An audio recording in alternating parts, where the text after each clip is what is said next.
नमस्कार विद्यार्थी मित्रांनो, मी देवा जाधव, युनिक अकॅडमी पुणे. विद्यार्थी मित्रांनो, मे, जून आणि जुलै या 3 महिन्यामध्ये मे मध्ये राज्य सेवेची परीक्षा आहे, जून मध्ये कंबाईन ब ची परीक्षा आहे आणि जुलैमध्ये कंबाईन क ची परीक्षा आहे. आणि याच मे आणि जूनच्या मध्ये कंबाईनच्या मुख्य परीक्षा देखील आहेत. म्हणजे थोडक्यात काय तर मे, जून आणि जुलै 2026 दरम्यान एमपीसीच्या पूर्व आणि मुख्य परीक्षा बऱ्याच आहेत. आणि या परीक्षेकरिता उपयुक्त अशी चालू घडामोडीची एमसीक्यू सिरीज आपण नव्याने चालू करतोय. परीक्षेच्या कालखंडामध्ये आपण जवळजवळ याचे 10 भाग घेणार आहोत. त्यातल्या पहिल्या भागाची सुरुवात आजपासून आपण करतोय. आणि कोणत्या आणि कशा प्रकारचे प्रश्न विचारले जातात आणि आपल्याला काय तयारी करायची हा भाग या ठिकाणी पाहायचा. विद्यार्थी मित्रांनो, चालू घडामोडीच्या बाबतीत एक लक्षात घ्या की या विषयाला बघा, कोणत्याही एमपीसीच्या परीक्षेमध्ये बघा, मी शब्द काय वापरलाय, कोणत्याही एमपीसीच्या परीक्षेमध्ये 15 ते किती म्हटलंय बघा, या ठिकाणी 15 ते 20 मार्काच्या दरम्यान चालू घडामोडी विचारल्या जातात. आणि मुलांचे बऱ्यापैकी या विषयामध्ये मार्क कमी येण्यामागचं पहिलं कारण जे असतंय ते म्हणजे बघा, तुम्ही ज्या शाखेतनं ग्रॅज्युएशन केलंय त्याच्यामध्ये आजपर्यंत जर बघितलं तर कोणत्याही ठिकाणी हा सब्जेक्ट तुम्हाला नाही. म्हणजे पहिलीपासून ते ग्रॅज्युएशन पर्यंत कोणत्याही ह्याच्यामध्ये चालू घडामोडी हा सब्जेक्ट नाही. हिस्ट्री, जॉग्राफी, पॉलिटी हे जर सब्जेक्ट घेतले तर 5वी, 6वी, 7वी, 8वी, 9वी, 10वी, 11वी, 12वी ह्या कोणत्या ना कोणत्या टप्प्यावर झाला असतो. पण हा सब्जेक्ट कोणत्याच टप्प्यावर नसल्यामुळं हा नव्याने स्पर्धा परीक्षेमध्ये आल्यानंतर तो अवघड वाटतो. दुसरं, आपण आल्यानंतर आपल्याला कोणतरी सांगतो लोकसत्ता वाचा, सकाळ वाचा, महाराष्ट्र टाइम वाचा किंवा आणखीन कोणता तरी पेपर वाचा. तेवढं पेपर वाचले तुमचे चालू घडामोडी होतात. या ठिकाणी लक्षात घ्या, पेपर वाचणे हा चालू घडामोडीचा प्राथमिक घटक आहे. परंतु या ठिकाणी एक लक्षात घ्या, न्यूजपेपर मधून न्यूज मिळते, पण त्या न्यूज मधले बारकावे जे असतात ते आपल्या परीक्षेला विचारले जातं. उदाहरणार्थ मग एमपीसीने गेल्या वर्षी आपल्या साहित्य अकादमीचे पुरस्कार जे आहेत ते एकूण 24 भाषेकरिता दिले जातात. किती भाषेकरिता? 24 भाषेकरिता. आणि यामध्ये प्राधान्य आपण काय करतो, मराठी भाषेचा पुरस्कार करून जातो 24 मधल्या. परंतु या ठिकाणी एमपीसीने काय केलं होतं की एका साईडला भाषा आणि संबंधित लेखक किंवा त्याचे कादंबरी असे जोड्या जुळवा स्वरूपात ऑदर भाषेचं पण विचारलं होतं. आपण फक्त मराठी भाषेच करतो, परंतु त्यांनी 24 भाषेमधल्या वेगवेगळ्या भाषा घेतल्या होत्या आणि त्या ऑदर भाषेचं पण घेतलं होतं. ही काठिण्य पातळी आहे एमपीसीची. म्हणून या ठिकाणी लक्षात घ्या, इतर सरळ सेवेच्या परीक्षा आणि एमपीसीच्या प्रश्नाची काठिण्य पातळी चालू घडामोडीची याच्यामध्ये फरक आहे. त्यामुळे या घटकाचा अभ्यास करत असताना ही जी काठिण्य पातळी काय आहे ते देखील बघणं गरजेचं आहे. केवळ न्यूजपेपर वाचला म्हणजेच माझी चालू घडामोडी होईल अशातला भाग नाही. त्यासाठी इन्फॉर्मेटिव्ह स्वरूपामध्ये तुम्हाला PIB नावाची वेबसाईट आहे, त्याच्यावरची माहिती गोळा करावी लागणार आहे. त्यानंतर शासनाच्या वेगवेगळ्या वेबसाईट आहेत, त्यांचे चॅनल आहेत वेगवेगळे, त्याच्यावरची माहिती गोळा करावी लागणार आहे, जेणेकरून या विषयाला चांगले मार्क तुम्हाला येतील. मग आता याच्यात जास्त आपण अवांतर न बोलता नेमकं काय आणि कशा स्वरूपाचे प्रश्न येतात तो एक भाग पाहायचा आहे. तत्पूर्वी आणखीन एक बाब मला क्लिअर करायची. बघा, मे, जून आणि जुलै ह्या 3 महिन्यामध्ये पूर्व आणि मुख्य परीक्षा आहेत. एमपीसीच्या कोणत्याही परीक्षेमध्ये परीक्षेच्या आधीच्या 1.5 ते 2 वर्ष पूर्व आधीच्या घटना विचारल्या जातात. हे पहिले क्लिअर करा. मुळात काय असतं, मुलं जाहिरात आली की मग चालू घडामोडीचा अभ्यास करू, शेवटच्या टप्प्यात आपण अभ्यास करू. मला सांगा, हिस्ट्री तुम्ही सुरुवातीपासून वाचता, जॉग्राफी तुम्ही सुरुवातीपासून वाचता, इतर विषयाला तुम्ही सुरुवातीपासून वेळ देता, परंतु चालू घडामोडीला तुम्ही सुरुवातीपासून वेळ देत नाही. ही एक मोठी चूक आहे की या विषयात चांगले मार्क येत नाहीत. मग शेवटच्या टप्प्यात एखादं पुस्तक आलं असतं ते वाचायचं, मग त्यातनंच होईल असं होणार नाही. सुरुवातीपासूनच या घटकाला देखील वेळ द्यायचा आहे. या बाबी जर व्यवस्थित लक्षात घेतल्या तर या विषयाला चांगले मार्क येऊ शकतात. बघा, त्यातला पहिला प्रश्न असा आहे, शी बॉक्स पोर्टलची सुरुवात कधी करण्यात आली असा प्रश्न विचारलाय. बघा, सध्या महाराष्ट्रात जर तुम्ही बघितलं तर महिलांच्या संदर्भातलं भोंदूगिरी, बाबागिरी हा प्रकार चालू आहे सध्या. आणि राष्ट्रीय पातळीवर सुद्धा हा विषय आहे. मग यात बघा, शी पोर्टल बॉक्स जो आहे तर याची सुरुवात कधी करण्यात आली असा साधा सोपा प्रश्न विचारला. मी इथं उत्तर मुद्दामून याच ठिकाणी घेतलंय. याचं उत्तर आहे 29 ऑगस्ट 2024. मग आता याचं स्पष्टीकरण काय आहे, हा प्रश्न काय विचारला जाऊ शकतो आपल्याला, हा बघा. या ठिकाणी कोणताही प्रश्न विचारण्यामागं काहीतरी कारण असतं. बघा, काय म्हणलंय, शी बॉक्स पोर्टल म्हणजे अलीकडल्या काळामध्ये आपल्याला पोर्टल, ऍप यावर देखील प्रश्न विचारला सुरुवात झाली. ब्रँड अँबॅसेडरवर प्रश्न विचारला सुरुवात झाली. निधन वार्तावर पूर्वी प्रश्न विचारला. पण नव्यानं काय, निधन वार्तावर तर ऑलरेडी विचारला जातो, नव्यानं काय पोर्टल आणि ऍपवर विचारला जातो. म्हणून पोर्टलचाच पहिल्यांदा प्रश्न घेतलाय. शी बॉक्स या पोर्टलची सुरुवात 29 ऑगस्ट 2024 ला झाली. मग आता बघा, शी बॉक्स म्हणजे काय, सेक्शुअल हॅरॅसमेंट इलेक्ट्रॉनिक बॉक्स या ठिकाणी असं या पोर्टलचं नाव आहे, लॉंग फॉर्म आहे. महिला व बाल विकास मंत्रालय, भारत शासन, भारत सरकार, केंद्रातलं सरकार या महिला व बाल विकास मंत्रालयातर्फे या ठिकाणी ह्या बॉक्सची सुरुवात करण्यात आली आणि महिलांच्या लैंगिक छळ कायद्याची प्रभावी अंमलबजावणी करण्याकरिता या ठिकाणी शी बॉक्सची सुरुवात करण्यात आली, असं या प्रश्नाचं स्पष्टीकरण आहे. मग आता तुम्ही म्हणताल की सर हा प्रश्न जुना आहे. जुना हा म्हणायचंच नाही. मी आधीच काय सांगितलंय, चालू घडामोडी परीक्षेच्या आधीच्या 1.5 ते 2 वर्ष आधीच्या विचारल्या जातात. समजा जाहिरात आली एप्रिलमध्ये आणि मग एप्रिलपासून खूप चांगल्या पद्धतीने पेपरचा वाचन करणं, संपादकीय वाचणं, सगळ्या बातम्या व्यवस्थित लिहून काढणं म्हणजे चालू घडामोडीचा अभ्यास नाही. आधीच्या पूर्ण 1 ते 1.5 वर्षाच्या घटना तुम्हाला करायच्याच आहेत. या प्रश्नाचं उत्तर लक्षात आलं, प्रश्न व्यवस्थित समजला. चला पुढला प्रश्न. खालील विधाने लक्षात घ्या. मे 2025 मध्ये WHO द्वारे भारताला ट्रॅकोमा निर्मूलन प्रमाणपत्र प्रदान करण्यात आले. हे विधान आहे, स्टेटमेंट स्वरूपातलं विचारलं आहे. भारत ट्रॅकोमा निर्मूलन करणारा जगातला 20वा देश ठरला. कितवा देश ठरला? 20वा देश ठरला. ट्रॅकोमा हा एक डोळ्याचा संसर्गजन्य आजार आहे, हा एक विधान आहे. आणि हा आजार विषाणूमुळे होतो, हे विधान चुकीचं आहे. हा आजार जो आहे तो जीवाणूमुळे होतो. कशामुळे होते? जीवाणूमुळे होतो. मग या ठिकाणी एक लक्षात घ्या, या प्रश्नाचं उत्तर काय? अ ब क. ड हे विधान चुकीचं आहे, त्याच्यामुळं अ ब क म्हणजे पर्याय क्रमांक 1 हे त्याचं उत्तर आहे. आता यात लक्षात घ्या, ह्या आजाराच्या संदर्भात आरोग्यविषयक चालू घडामोडी आधारित एखादा प्रश्न विचारला जातो म्हणून स्टेटमेंट स्वरूपातला प्रश्न घेतलाय, काठिण्य पातळी स्वरूपाचा प्रश्न घेतलेला आहे आणि विचारताना आपल्याला त्याच पद्धतीचा प्रश्न विचारला जातो. मग याचं स्पष्टीकरण काय बघूया. बघा काय म्हणले, कॅलिमिडिया. काय म्हणले? कॅलिमिडिया ट्रॅकोमॅटिस या जीवाणूमुळे हा आजार होतो. कोणत्या जीवाणूमुळे हा आजार होतो असा जरी प्रश्न आला तरी याचं उत्तर क्लॅडिमिडिया ट्रॅकोमॅटिस या जीवाणूमुळे हा आजार होतो. हा आजार उष्ण प्रदेशात सर्वाधिक आढळतो. कुठे आढळतो? उष्ण प्रदेशात सर्वाधिक आढळतो. अशा पद्धतीचे याचं स्पष्टीकरण आहे. चला पुढला प्रश्न 3 नंबर. योग्य या ठिकाणी काय म्हटलंय? योग्य कथने ओळखा. विधाने ओळखा, कथने ओळखा असे वेगवेगळे शब्द वापरले जातात. बघा, रेल्वे संरक्षण दलाच्या पहिल्या महिला महासंचालक सोनाली मिश्रा, हे विधान बरोबर आहे. रेल्वे संरक्षण म्हणजेच RPF ची स्थापना 1957 ला करण्यात आली, हे देखील विधान बरोबर आहे. आणि RPFचं घोषणावाक्य काय? यशो लभस्व हे त्याचं घोषणावाक्य. याचं उत्तर 4 म्हटलेलं आहे. वरीलपैकी सर्व हे बरोबर आहे. आता हा प्रश्न का फॉर्मॅट केलाय तर बघा, पहिल्या महिला घटना यावर एखादा प्रश्न विचारला जातो आणि यात रेल्वे संरक्षण दलाची स्थापना झाल्यापासूनच्या इतिहासामध्ये पहिल्यांदाच या ठिकाणी महिला महासंचालक झाल्या आणि कोण झाल्या? त्या सोनाली मिश्रा झाल्या. त्यांचा स्क्रीनवर फोटो बघा, या ठिकाणी मुद्दामून स्क्रीनवर फोटो टाकल्यात की जेणेकरून परीक्षेमध्ये जरी आलं तरी रिकॉल होतं आपण फोटो बघितल्यानंतर. मग या ठिकाणी बघा, 1 ऑगस्ट 2025 रोजी मनोज यादव यांची निवृत्ती झाली. त्यांच्या पदाचा कार्यभार या ठिकाणी यांनी स्वीकारलेला आहे. सोनाली मिश्रा 1993 बॅचच्या मध्य प्रदेश कॅडरच्या IPS अधिकारी आहेत. कुठल्या कॅडरच्या? मध्य प्रदेशच्या 1993 बॅचच्या. यापूर्वी BSF मध्ये पहिली महिला कमांडर म्हणून देखील त्यांनी काम पाहिले. म्हणजे त्यांच्या नावावर 2 पहिल्या महिलाचा रेकॉर्ड गेलेला आहे. RPFच्या पहिल्या महिला महासंचालक आणि BSF मध्ये सुद्धा पहिली महिला कमांडर अशा पहिल्या महिलाचे 2 रेकॉर्ड त्यांच्या नावावर गेले आहेत. कोणाच्या? सोनाली मिश्राच्या. 31 ऑक्टोबर 2026 पर्यंत त्या पदावर कार्यरत असणार आहेत. आणि RPFचा लॉंग फॉर्म काय? रेल्वे प्रोटेक्शन फोर्स हा RPFचा लॉंग फॉर्म आहे. त्यानंतर पुढला प्रश्न पाहूया. बघा, डेव्हिस कप 2025 बाबत जी विधाने लक्षात घ्या. डेव्हिस कप 2025 ही स्पर्धा इटलीने स्पेनला हरवून जिंकली. कोणाला हरवलं? इटलीनं स्पेनला हरवलेलं आहे. टेनिस विश्वातील वर्ल्ड कप म्हणजेच डेव्हिस कप ही दोन्ही विधानं बरोबर आहेत. 3 नंबर उत्तर आहे अ आणि ब हे दोन्ही विधानं बरोबर आहेत. मग याचं स्पष्टीकरण काय बघूया आपण. बघा, 2025 ही 113वी ही स्पर्धा आहे. बोलोनिया इटली देशात ही डेव्हिस कप स्पर्धा पार पडली. इटलीचे हे 4थे, बघा काय म्हणले, इटलीचे हे 4थे आणि सरळ 3रे डेव्हिस कप विजेतेपद आहे इटली या देशाचं. मग बघा, 4थ्यामध्ये 1972 ला सर्वप्रथम, 23, 2024, 2025 म्हणजे 1, 2, 3. आता या विधानाचा अर्थ कळेल. इटलीचं की एकूणातलं की तुला 4थं आणि सलग तिसरं म्हणजे 23, 24 आणि 25 सलग 3 वर्ष झाली ही स्पर्धा इटलीनं जिंकली आहे. मायदेशात डेव्हिस चषक जिंकण्याची ही इटलीची पहिलीच वेळ आहे. अशा पद्धतीने हा भाग लक्षात ठेवा.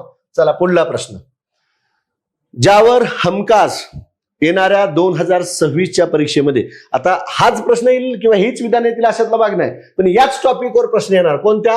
फी बी जी रामजी विधेयक 2025 वर 100% प्रश्न विचारला जाईल असा टॉपिक. मग बघा, अ नावाचं विधान काय? महात्मा गांधी राष्ट्रीय रोजगार हमी कायदा मनरेगा ची जागा आता फी बी जी रामजीने घेतली. हे विधान बरोबर आहे. राष्ट्रपतीनं मंजुरी डिसेंबर 2025 ला लोकसभेत मंजुरी झाली, राज्यसभेत झाली, फायनल राष्ट्रपतीने मंजुरी डिसेंबर 2025 मध्ये दिली ह्या विधेयकाला. नवीन कायद्यानुसार ग्रामीण भागात 100 दिवसाच्या रोजगार हमीची तरतूद. तर हे विधान चुकीचं आहे. 100च्या ऐवजी 125 दिवसाच्या रोजगाराची काय करण्यात आली? तरतूद. आणि पूर्वी 100% केंद्र सरकार होती, आता पण 100% केंद्र सरकार ही योजना राहिलेली नाही. मग आता वरीलपैकी कोणती विधाने बरोबर आहेत? ह्याचं उत्तर 3 नंबर अ आणि ब, म्हणजे सुरुवातीला जी 2 विधानं म्हटलेली आहेत ती बरोबर आहेत. नवीन कायद्यानुसार 100च्या ऐवजी 125 दिवसाच्या रोजगाराची हमी हे विधान बरोबर आहे, 100 दिवसाचं चुकीचं आहे. मग आता बघा, नवीन कायद्यानुसार 125 दिवसाचे आपण पाहिलंच, बरोबर आहे. आता व्ही बी जी रामजी म्हणजे काय आहे? याचा लॉंग फॉर्म विकसित भारत गॅरंटी फॉर रोजगार अँड आजीविका मिशन ग्रामीण असा त्याचा लॉंग फॉर्म आहे. मग या ठिकाणी लक्षात घ्या विद्यार्थी मित्रांनो, या टॉपिकवर आणखीन काही तुम्हाला माहिती असेल तर निश्चित कमेंट बॉक्समध्ये तुम्ही कमेंट करा आणि हा टॉपिक व्यवस्थित करून द्यायचं. यावर 100% तुम्हाला प्रश्न विचारला जाणारच आहे. त्यानंतरचा आहे 2025 मध्ये प्रधानमंत्री ग्राम सडक योजनेला किती वर्ष पूर्ण झाली? आता यात एक लक्षात घ्या विद्यार्थी मित्रांनो, एखाद्या घटनेला 25 वर्षे, 50 वर्षे, 60 वर्षे, 75 वर्षे असे जर पूर्ण झाले तर त्या घटनेवर प्रश्न विचारला जातो. म्हणून हा प्रश्न मी आता हीच घटना विचारली जाईल असं नाही. 2025-26 मध्ये ज्या घटनेला 25, 50, 60, 75 आणि 100 वर्ष पूर्ण झाले त्या घटनेवर प्रश्न विचारला जाणार आहे. मग या प्रधानमंत्री ग्राम सडक योजनेला किती वर्ष पूर्ण झाली? 25 वर्ष. रौप्य महोत्सव आहे आणि ग्रामीण भागातल्या खेड्यातल्या रस्ते या ठिकाणी नव्याने निर्माण करणे किंवा दुरुस्त करणे या संदर्भात प्रधानमंत्री ग्राम सडक योजना सुरू करण्यात आली होती आणि याला 25 वर्ष पूर्ण झाले आहेत. आणि या योजनेचे जनक कोणी? तर अटल बिहारी वाजपेयी हे जनक आहेत. योजनेची सुरुवात 25 डिसेंबर 2000 साली झाली. ग्रामीण भागातील रस्ते जोडण्याच्या संदर्भातील ही योजना आहे आणि केंद्र सरकारद्वारे या योजनेची सुरुवात करण्यात आली होती. विद्यार्थी मित्रांनो, माझं चालू घडामोडीचं इयरबुक प्रकाशित झालेलं आहे, ते एक तुम्ही वाचा ह्या येणाऱ्या मे, जून आणि जुलैच्या परीक्षेसाठी. आणि त्यानंतर जानेवारी, फेब्रुवारी आणि मार्च 2026 या 26च्या 3 महिन्यावर आधारित तिमाही चालू घडामोडी आवृत्ती देखील मार्केटला उपलब्ध झाली, ती देखील तुम्ही वाचा, जेणेकरून या येणाऱ्या मे, जून, जुलै मधले जे काय परीक्षा आहेत त्या परीक्षेला ह्या दोन्ही आवृत्त्या तुम्हाला उपयुक्त ठरतील. पुढला प्रश्न आहे, राष्ट्रीय पंचायत राज पुरस्कार 2025 अंतर्गत हवामान कृती विशेष पंचायत पुरस्कार श्रेणीत प्रथम क्रमांक प्राप्त ग्रामपंचायत कोणती? डवा यस ग्रामपंचायत कोणत्या राज्यातील आहे? तर याचं राज्य आहे महाराष्ट्र राज्यातील आहे. 3 नंबर उत्तर आहे. कोणत्या राज्यातील आहे? कोणती ग्रामपंचायत? डवा यस ग्रामपंचायत कोणत्या राज्यातील आहे? महाराष्ट्र राज्यातील आहे. आणि याच्याबद्दलची अतिरिक्त माहिती, या ग्रामपंचायतीला प्रथम क्रमांकाचा पुरस्कार मिळाला गोंदिया डिस्ट्रिक्ट मधील आहे, महाराष्ट्रातील गोंदिया जिल्ह्यातील ही ग्रामपंचायत आहे. द्वितीय क्रमांकाचा पुरस्कार ओडिसामधील हातबद्रा नावाची ग्रामपंचायतीला मिळाला आहे. आणि तृतीय क्रमांकाचा पुरस्कार आंध्र प्रदेशमधील गोलापुडी नावाची ग्रामपंचायत आहे. राष्ट्रीय पंचायत राज जो काय दिन आहे तो कोणता दिन आहे तुम्ही कमेंटमध्ये टाका. राष्ट्रीय पंचायत राज दिन कोणता असतो? आणि याच्यामध्ये आपल्या महाराष्ट्राच्या अभिमानाची गोष्ट आहे की डवायस ग्रामपंचायत गोंदिया जिल्ह्यातील त्याला प्रथम क्रमांकाचा पुरस्कार मिळालेला आहे. महाराष्ट्रातील एखादी बाब आणि राष्ट्रीय पातळीवर जर प्रथम क्रमांक मिळाला तर प्राधान्याने त्यावर प्रश्न विचारला जातो. त्यानंतर 2025 ची अखिल भारतीय पीठासन परिषद टिंबटिंब या राज्यात पार पडली. आता ती गेल्या वर्षीची महाराष्ट्रात पार पडली होती, पण या वर्षीची कोणत्या राज्यात पार पडली 25ची असा प्रश्न विचारलाय. तर याचं उत्तर आहे बिहार राज्यात पार पडली. कोणत्या राज्यात? बिहारमधील पाटणा या ठिकाणी ही अखिल भारतीय पीठासन परिषद पार पडली. आणि ह्या पीठासन परिषदेच्या बाबतची अतिरिक्त माहिती अशी आहे की ही 85व्या क्रमांकाची परिषद, कितव्या? 85व्या क्रमांकाची 20 व 21 जानेवारी 2025 ला पार पडली. जानेवारी मधला प्रश्न आहे. त्यानंतर ही बिहारमधील पाटणा या ठिकाणी पार पडली. याचे अध्यक्ष लोकसभेचे जे अध्यक्ष असतात ते ओम बिर्ला जे सध्याचे आहेत अध्यक्ष, ओम बिर्ला यांच्या अध्यक्षतेखाली राज्यातील सर्व जे काही सभापती, उपसभापती, विधान परिषदेचे अध्यक्ष, उपाध्यक्ष हे सगळे या ठिकाणी या परिषदेला हजर असतात. यापूर्वी बिहारमध्ये ही परिषद 1964 ला आणि 1982 ला पार पडली आणि आता 2025 ला ही बिहारमध्ये तिसऱ्यांदा पार पडली. म्हणजे आतापर्यंत बिहारमध्ये ही पीठासन अधिकारी परिषद जी आहे ती किती वेळा पार पडली? 3 वेळा पार पडली. चला पुढला प्रश्न आहे. खालीलपैकी योग्य विधाने निवडा. बघा आता आफ्रिकन डेव्हलपमेंट बँक AFDB चे 9वे अध्यक्ष म्हणून कोण? शिद्दी औलाद तहा मे 2025 मध्ये कार्यभार स्वीकारला त्यांनी. सिद्दी औलाद तहा मॉरिटिनिया या देशाचे आहेत. त्यांनी मावळचे अध्यक्ष अकुन उमी यांच्याकडून कार्यभार स्वीकारला. सिद्दी औलाद तहा आफ्रिकेतील आर्थिक विकासासाठी असलेल्या अरब बँकचे 2015 ते 2025 या काळात महासंचालक होते. आता ही चारही विधानं बरोबर आहेत. कोणाच्या बाबतीतली विधान आहेत बघा? सिद्दी औलाद तहा यांच्या बाबतची विधान आहेत आणि ती ABDB म्हणजे आफ्रिकन डेव्हलपमेंट बँकेचे अध्यक्ष आहेत. त्या संदर्भातला प्रश्न विचारलाय. ही चारीची चारी विधानं बरोबर आहेत. मग याचं स्पष्टीकरण काय बघू. या बँकेची स्थापना 10 सप्टेंबर 1964 ला झाली. मुख्यालय आयव्हरी कोस्ट नावाचा देश आहे त्यातला अबिन जान या ठिकाणी मुख्यालय आहे आणि सदस्य देश किती आहेत? 81 या बँकेचे सदस्य देश आहेत. किती आहेत? 81 सदस्य देश आहेत. मुख्यालय कुठे आहे? अबिन जान आयव्हरी कोस्ट या ठिकाणी मुख्यालय आहे.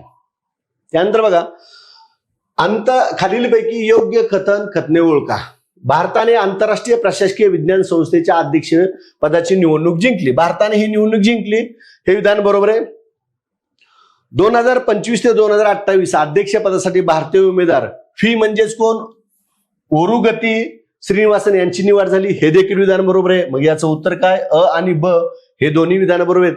बघा आंतरराष्ट्रीय पातळीवर भारतानं ही निवडणूक जिंकली आणि भारतीय व्यक्तीला अध्यक्षपदाचा मान मिळाला असल्यामुळे ही घटना आपल्यासाठी महत्वाची. मग जून 2025 मध्ये निवड झाली. स्पष्टीकरण काय बघा. या पदावर निवडून आले ते पहिले भारतीय आहेत. बघा काय म्हणलंय? पहिले भारतीय आहेत. कोण पहिले भारतीय आहेत? बघा त्यांचं नाव काय आपण घेतलंय? व्ही श्रीनिवास. आता व्ही श्रीनिवास जे आहेत ते राजस्थान केंद्राचे 1989 चे IAS अधिकारी आहेत आणि IIS नावाची जी काही संस्था आहे याची स्थापना 1930 ला झाली. मुख्यालय ब्रुसेल्स बेल्जियम या देशात आहे. IIS ची भूमिका जागतिक स्तरावर म्हणजे काय म्हणले? जागतिक स्तरावर प्रशासकीय सुधारणा आणि पारदर्शक कारभार करण्याच्या संदर्भातली महत्वाची भूमिका आहे. आणि IIS चा लॉंग फॉर्म काय आहे तर international institute of administrative sciences असा हा लॉंग फॉर्म आहे. कारण की या ठिकाणी भारतीय व्यक्तीची निवड झाली. भारतानं ऑस्ट्रेलिया देशाला हरवून ही निवडणूक जिंकली आणि या ठिकाणी आपली भारतीय व्यक्ती पहिल्यांदाच अध्यक्ष झाल्यामुळं या घटनेवर कदाचित आपला प्रश्न विचारला जाईल. आता पुढला प्रश्न आहे निर्देशांकावर. आणि निर्देशांक कुठला आहे? ऊर्जा संक्रमण निर्देशांक 2025 नुसार 2025च्या ऊर्जा निर्देशांकात भारताचे स्थान 63वे आहे.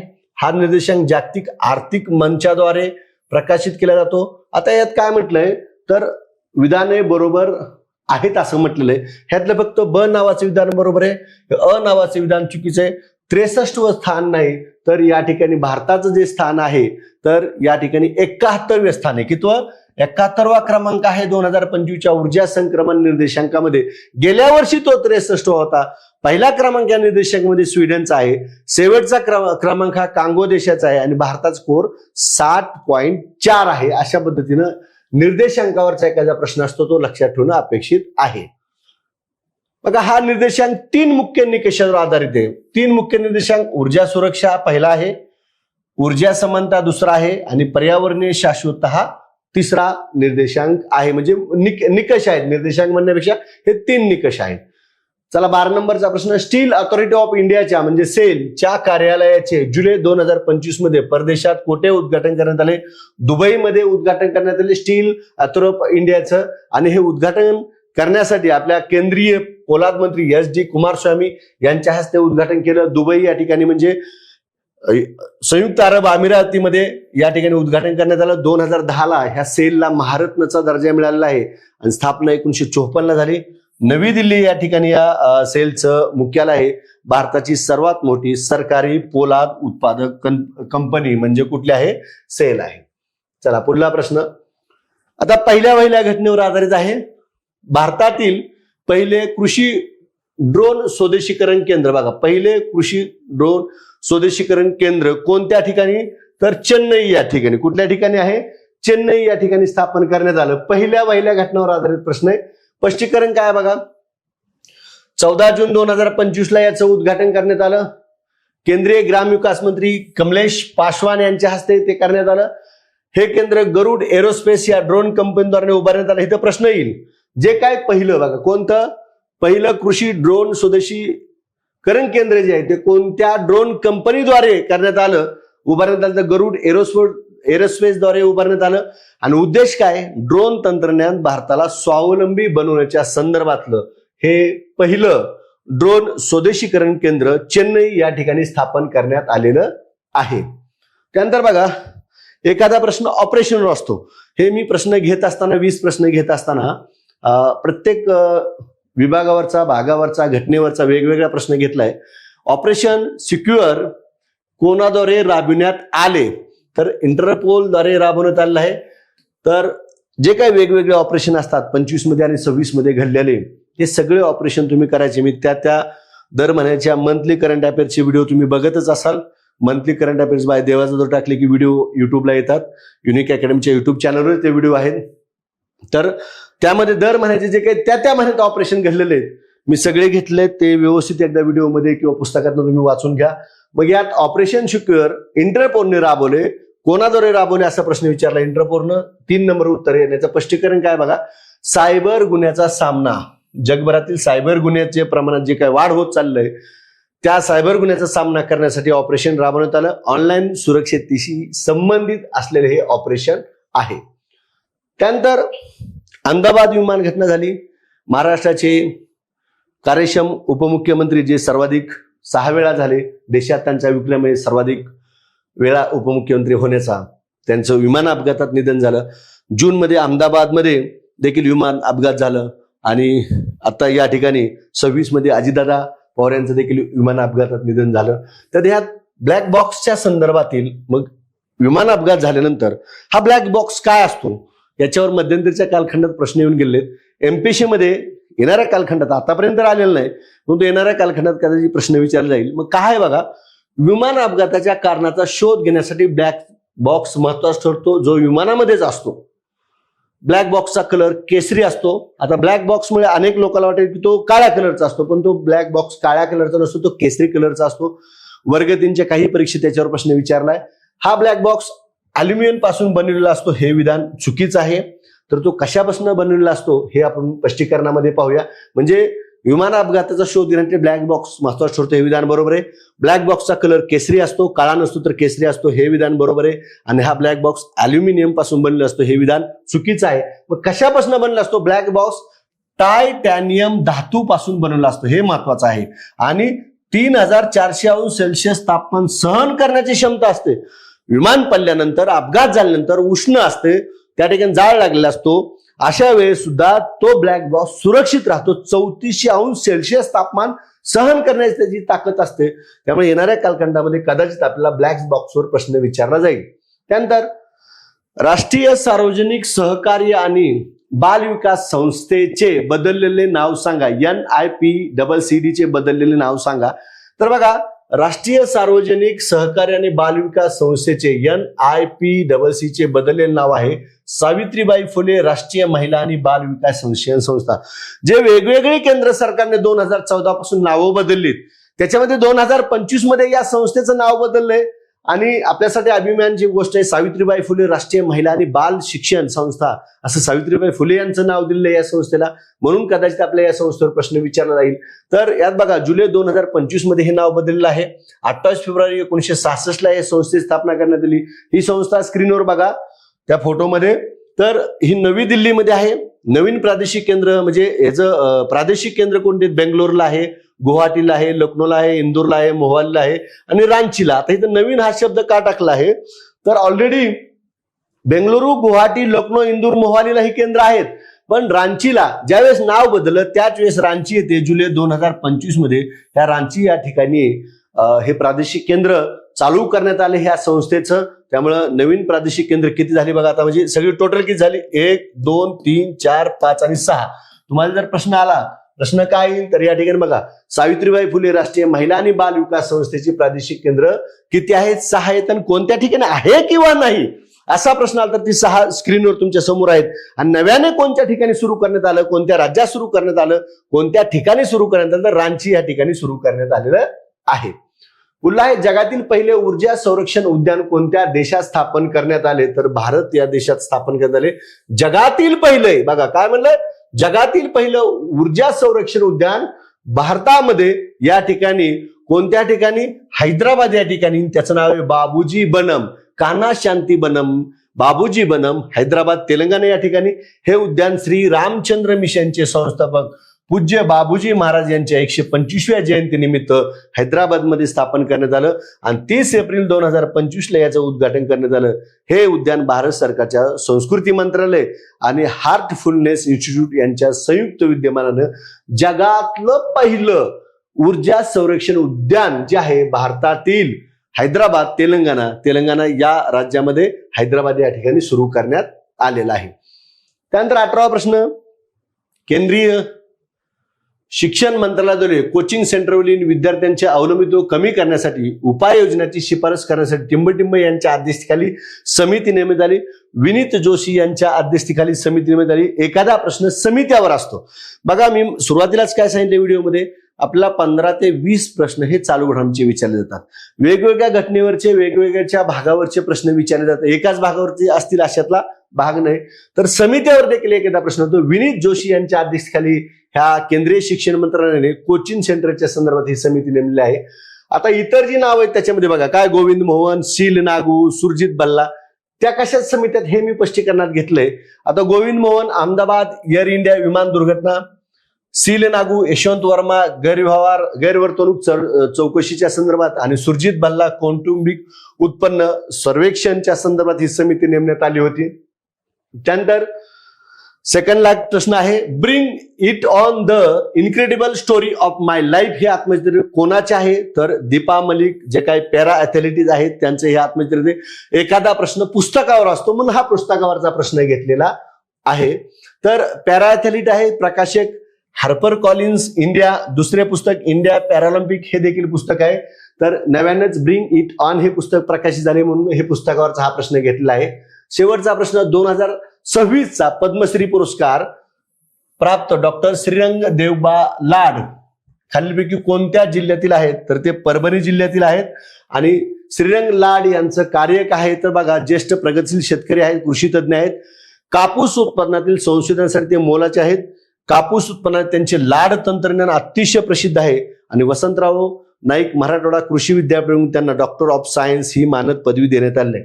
विद्यार्थी मित्रांनो, एकूण आपण या ठिकाणी 20 प्रश्न पाहिले टोटल. तर यात एक लक्षात घ्या, असे 10 आपण MCQची सिरीज मध्ये पहिला पार्ट घेतला, असे 10 पार्ट घेणार आहोत. चालू घडामोडी हा विषय जरी वर्क करणे तुम्हाला अवघड वाटत असला, व्यवस्थित त्याचा जर अभ्यास केला तर हा विषय सोपा आहे. सराव केला तर तो खूप सोपा आहे. व्यवस्थित त्याचं वाचन केलं, योग्य संदर्भ साहित्यातनं केलं, कोणत्या घटनातनं काय करायचंय हे जर लक्षात आलं तर निश्चित या विषयाला तुम्हाला 15 मार्काला विचारलं तर 12-13 मार्क आलेच पाहिजेत. आणि 20 मार्काला विचारलं तर 15-16 मार्क, 15 किंवा 17 पर्यंत मार्क आलेच पाहिजेत. या विषयामध्ये निश्चित मार्क येतील. परंतु या ठिकाणी लक्षात घ्या की शेवटच्या टप्प्यात याची तयारी करायची नाही. सुरुवातीपासून जसं तुम्ही हिस्ट्री, जिओग्राफी वेगवेगळ्या विषयाला वेळ देता, तसं या विषयाला जर आत्तापासून वेळ दिला तर मे, जून आणि जुलैमध्ये जेवढ्या काय पूर्व आणि मुख्य परीक्षा आहेत त्या सगळ्या पूर्व आणि मुख्य परीक्षेला या विषयात निश्चितच मार्क मिळतील अशी आशा मी करतो. आणि नेक्स्ट टाइम आपण सेकंड पार्ट बघूया. धन्यवाद.